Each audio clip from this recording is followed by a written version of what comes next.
वर की प्राप्ति। एक दिन आप जी नित्य प्रति के नियम अनुसार गुरुजी के स्नान के लिए प्रातः पानी की गागर सिर पर उठाकर लिए आ रहे थे कि रास्ते में एक जुलाहे की खिड्डी के खूंटे से आप जी को चोट लग गई, जिससे आप जी खिड्डी में गिर गए। जब आप जी के वहाँ पर गिरने की आवाज़ जुलाहे ने सुनी तो उसने जुलाही से पूछा कि बाहर कौन है, कोई चोर है या कोई और पुरुष। जुलाही ने कहा, इस समय और कौन हो सकता है, अमरू घरहीन ही होगा जो रात दिन समधियों का पानी ढोता फिरता है। जुलाही की यह बात सुनकर श्री अमरदास जी ने कहा, कमलिए, मैं घरहीन नहीं हूँ, मैं गुरु वाला हूँ।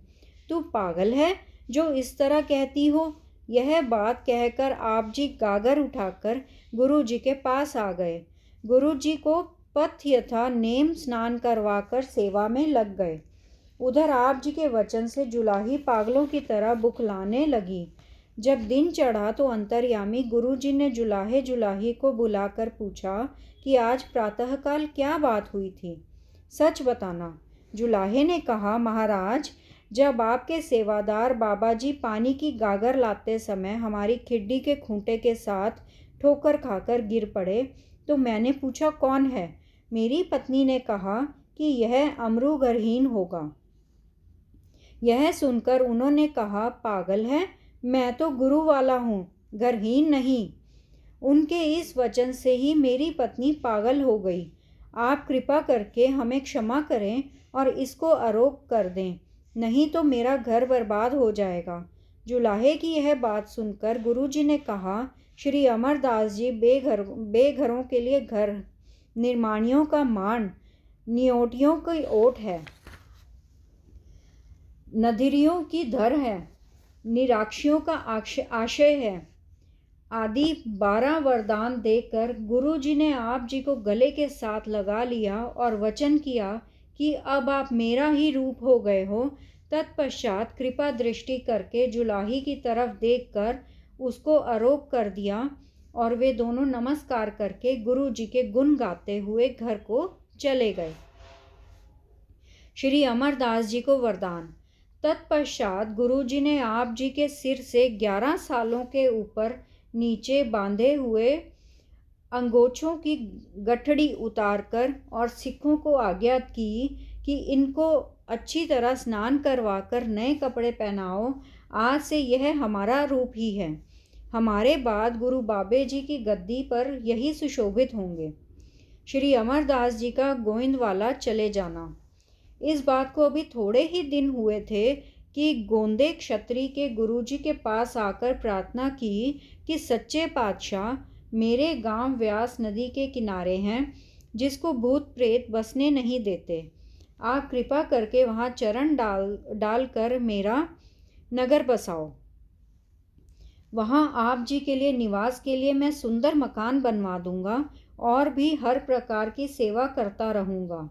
गोंदे की प्रार्थना सुनकर गुरुजी ने पहले अपने बड़े सुपुत्र दासू जी को, फिर अपने छोटे सुपुत्र दातू जी को कहा कि इसके साथ चले जाओ और वहाँ ही निवास करना। मगर जब दोनों सुपुत्रों ने ना कर दी तो फिर गुरुजी ने श्री अमरदास जी को कहा कि इस गोंदे के साथ आप जाओ और इसकी सहायता करो। गुरुजी की आज्ञा मानकर आप जी झटपट तैयार हो गए। तब गुरुजी ने अपने हाथ की एक छड़ी उसको दे दी और कहा कि जब इस छड़ी को आप गांव की हद में जाकर हवा में ऊंची हिलाओगे तो इसको दूर से ही देखकर भूत प्रेत गांव छोड़कर भाग जाएंगे। इस तरह जब छड़ी लेकर श्री अमरदास जी गोंदे के साथ गए तो आप जी के हाथ में छड़ी हिलती हुई देखकर सब भूत प्रेत नगर खाली करके भाग गए। गोविंदवाला का निर्माण। जब भूत प्रेतों से नगर स्थान साफ हो गया तो गोंदे ने बहुत से राज मजदूर लगाकर गुरुजी के निवास के लिए मकान तैयार करवा दिए। तत्पश्चात आप जी के दर्शन करके खडूर आए, जो आप जी से सारी कथा सुनकर गुरुजी बहुत खुश हुए और कहा कि पुरुषा, हमारा वचन मानकर अपने सारे परिवार को बसार के से गोविंदवाला ही ले आओ। गुरुजी का हुक्म मानकर आप जी सारे परिवार को बसारके से गोविंदवाला ले आए और अपने नए मकानों में निवास किया। श्री गुरु अंगद साहिब जी ने गोविंदवाला जाना। एक दिन प्रेमवश गुरु अंगद देव जी गोविंदवाला को देखने के लिए और श्री अमरदास जी से मिलने के लिए गोविंदवाला चले गए। वहाँ आप जी के निवास स्थान को देखकर गुरुजी बड़े प्रसन्न हुए। तदुपरांत गुरुजी आपको व्यास नदी के किनारे ले गए और बैठकर कहा कि जगत को नश्वर जानकर झूठा समझना और इसका आशय रूप आदि अतः प्रकाश हो रहा है, उसको अपना रूप समझो। उस सत्य चित्त आनंद ब्रह्म को आत्म रूप जानकर अपनी वृत्ति को उसमें लगाओ। ऐसे गुरु जी ने आप जी को ब्रह्म ज्ञान का प्रकाश देकर अपने समान ही कर दिया। वहाँ से उठकर जब गुरुजी खडूर को वापिस आए तो श्री गुरु अमरदास जी गोविंदवाल की हद तक छोड़ने गए और यहाँ नमस्कार करके गोविंदवाल वापिस आ गए। श्री अमरदास जी को गुरु गद्दी। श्री गुरु अंगद साहिब जी ने अपने शरीर त्यागने का समय नज़दीक देखकर सब संगत को प्रकट कर दिया कि अब हम अपना शरीर त्यागना चाहते हैं। आप जी के यह वचन आसपास के सारे गांव में फैल गए, जिसको सुनकर बहुत सिख संगत गुरु जी के अंतिम दर्शन करने के लिए खडूर पहुंच गई। उपरांत गुरु जी ने एक सेवादार को भेजकर श्री अमरदास जी को भी खडूर में बुला लिया। जब श्री गुरु अमरदास जी आ गए तो गुरु जी ने सेवादारों को आज्ञा की कि इनको स्नान करवाओ और नए वस्त्र पहनाकर हमारे पास ले आओ। इनके साथ हमारे दोनों सुपुत्रों और संगत को भी बुला लाओ। इस तरह जब दीवान सज गया तो गुरुजी ने श्री अमरदास जी को संबोधित करके कहा कि हे प्यारे पुरुष श्री अमरदास जी, हमें अकाल पुरुष का बुलावा आ गया है। हमने अपना शरीर त्याग कर गुरु बाबा जी के चरणों में जल्दी ही जा विरजना है। आपने गुरु बाबा नानक साहिब जी की चलाई हुई मर्यादा को कायम रखना। यह वचन कहकर आप जी ने 5 पैसे और नारियल श्री अमरदास जी के आगे रखकर माथा टेक दिया और बाबा बुढ़ा जी की आज्ञा अनुसार आप जी के मस्तक पर गुरु गद्दी का तिलक लगा दिया। तदुपरांत गुरु जी ने 3 परिक्रमा की और आप जी को अपने सिंहासन पर सुशोभित करके पहले आपने नमस्कार किया और फिर सिखों और दोनों साहिबजादों को कहा कि सभी बारी बारी उठकर इनको माथा टेको। अब यह मेरा रूप है, मेरे और इनमें कोई भेद नहीं है। गुरु जी का वचन मानकर सारी संगत ने माथा टेक दिया, मगर गुरु जी के दोनों सुपुत्रों दासू और दातू ने माथा न टेका कि हमें अपने एक सेवक को माथा टेकना बन नहीं आता। श्री गुरु अंगद देव जी ने ज्योति ज्योत समाना।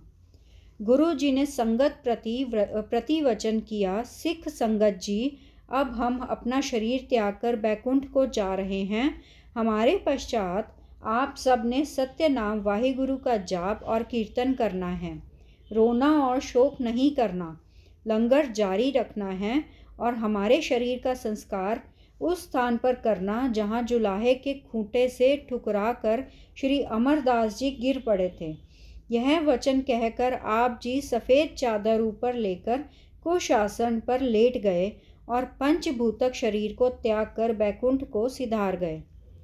तदुपरांत सारी संगत ने कीर्तन करके एक सुंदर विमान तैयार किया और गुरु जी के शरीर को ब्यास नदी के जल में स्नान करवाकर ऊपर सुंदर रेशमी कपड़ा डालकर विमान में रखा। फिर गुरु जी के बताए हुए स्थान पर भाई बुढ़ा आदि परम सिखों ने आप जी के शरीर को चंदन चिता रखकर अमरदास जी और आप जी के बड़े सुपुत्र दासू जी से अग्नि लगवाकर संस्कार कर दिया। 10वें दिन श्री गुरु अमरदास जी ने बहुत रसद इकट्ठी करके कड़ा प्रसाद की देग तैयार कराई और सब संगत को पंगत में बैठाकर खुले गफ्फे बैठवाए। इस समय जो वस्त्र और माया श्री गुरु अमरदास जी को संगत ने भेंट की वह आप जी ने सारी बाबा दासू जी और दातू जी गुरु साहिब जी के दोनों पुत्रों को दे दी और आप संगत के साथ गोविंदवाल चले गए। सतनाम सतनाम सतनाम जी, वाहे गुरु जी। सतनाम सतनाम सतनाम जी, वाहे गुरु जी। वाहे गुरु तेरा शुक्र है, शुक्र है, शुक्र है तेरा दात्या, तेरा शुक्र है।